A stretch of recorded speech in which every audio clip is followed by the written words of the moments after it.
하나님 아버지, 오늘 또 예레미야 말씀이 오랫동안 지속되고 있지만 믿음은 들으면서 난다고 하셨기에 하나님 말씀을 우리가 통종하기를 원합니다. 성령께서 우리의 우둔한 생각과 마음을 깨쳐주시고 하나님의 말씀과 기도로 충만한 시간 되게 도와주시옵소서. 예수님의 이름으로 기도드렸습니다. 아멘.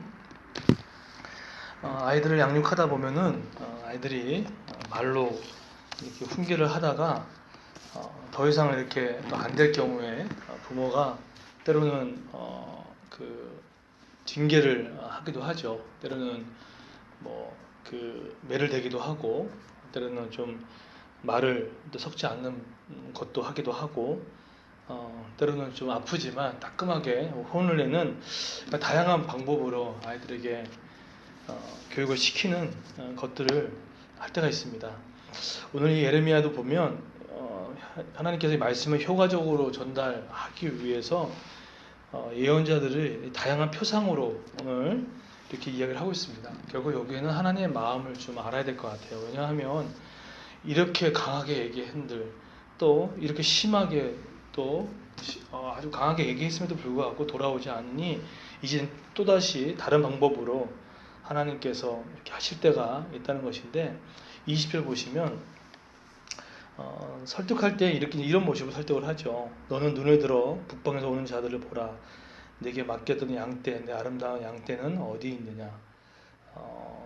왕과 백성의 관계를 보여주는 어떤 대표적인 이런 비유인데, 목자와 양의 이 표상을 사용해가지고 간접적으로 예루살렘을 추궁하는 그런 모습으로 지금 보여주고 있습니다. 구약 성경을 읽다 보면은 왕과 그 백성의 어떤 비유로, 또는 또 목자와 양의 비유로, 또 부모와 자녀의 비유로, 이렇게 다양한 부분으로 하나님과 또 이스라엘 백성의 언약의 관계를 설명할 때가 있는데, 요즘은 많은 젊은 우리 젊은 주체들은 이 포도나무와 가지 비유에 대해서 조금 더 마음을 이렇게 쓰는 경우들 많이 있더라고요. 어쨌든 목자와 양의 이 표상을 통해서 직접적으로 하지 아니하고 간접적으로 예루살렘을 추궁합니다. 그런데 오늘 자세히 보게 되면 이런 표현을 하죠. 북방에서 오는 자들, 바벨론을 얘기하죠. 당시 유다는 아수르를 손을 잡고 있었고, 그 아수르의 힘입어 바벨론을 또 무찌르려고 했지만 결국은 그것이 자신의 뜻대로 되지 않았죠. 그래서 북방에 오는 자들은 바로 바벨론을 말합니다. 그거 보면은 21절 보십시오.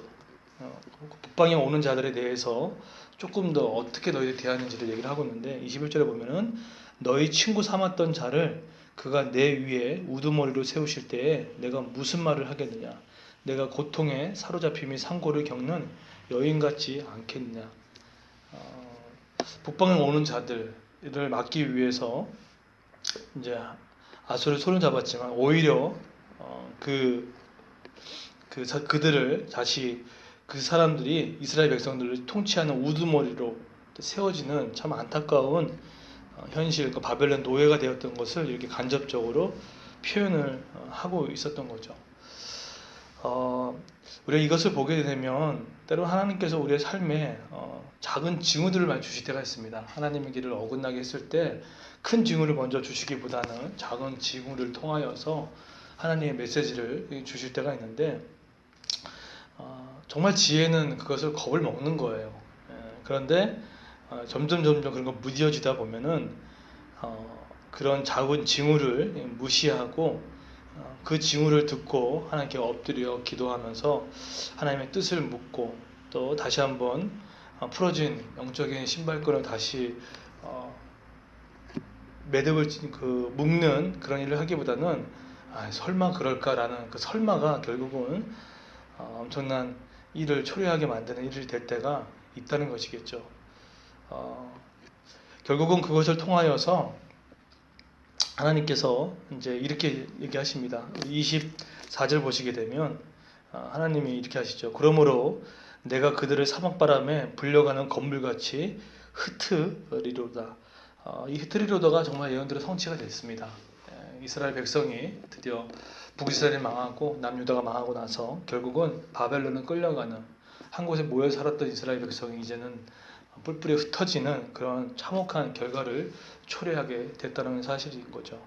그 원인에 대해서 25절에 이렇게 명확하게 말씀하십니다. 여호와의 말씀이라 이는 내 몫이요 내가 헤아려 정하여 내게 준 분기시니 내가 나를 잊어버리고 거짓을 신뢰하는 까닭이라. 그리고 26절에 보시게 되면 그러면서 내 수치를 드러내니라.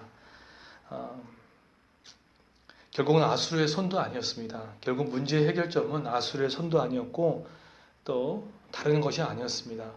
이 원인, 이 수치를 당하고 흩어짐을 당하고 하는 이 모든 것에 대해서는 결국은 거짓을 신뢰했기 때문이다라고 있는 것들을 분명히 이야기를 하고 있습니다.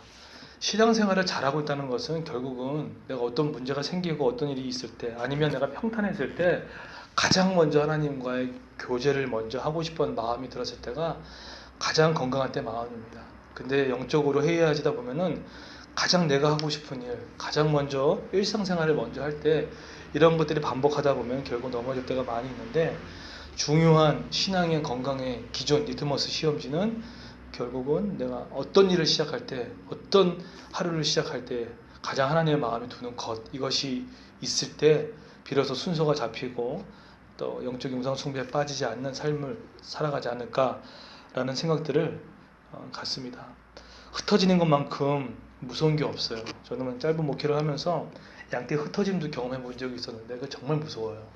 정말 거기 안에 수치를 당하고 멸시를 당하고 되게 안타까운 것들이 있어요. 그럴 때는 방법이 없습니다. 혹시 양떼가 흩어지는 경험들을 했을 때는 무조건 엎드리고 기도하고 또 하나님 우리가 또 해결할 부분이 뭐가 있는지에 대해서도 여쭈어보고 아니면 이것이 하나님의 훈련인지를 있는지도 모르니까 또 여쭈어보면서 본질적인 것을 꾸준히 계속하는 것이 빠른 해결책이라는 것들을 짧은 목회지만 느끼게 되었습니다.